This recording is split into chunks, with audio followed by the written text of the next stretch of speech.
Jajaran pemerintah Kota Palembang menggelar upacara penurunan bendera memperingati HUT kemerdekaan ke-71 di pelataran Benteng Kota Besar Palembang pada Rabu 17 Agustus 2016. Berbeda dengan upacara pengibaran bendera pada pagi hari, prosesi penurunan bendera ini yang menjadi inspektur upacara adalah Kepala Kejaksaan Negeri Palembang Rustam Gaus dan dihadiri oleh seluruh pimpinan SKPD Setda Palembang.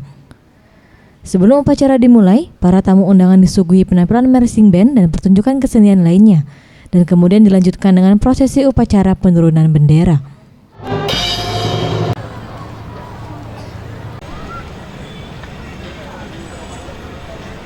Saat ditemui usai upacara penurunan bendera, Kejari Palembang Rustam Gaus mengatakan, para pemuda harus ingat bahwa kemerdekaan Republik Indonesia diperoleh dengan perjuangan anak-anak bangsa yang dikenal dengan Pejuang Kemerdekaan Republik Indonesia.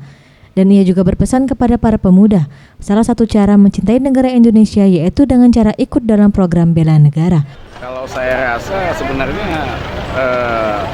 dimulai dari pendidikan dasar lah ya.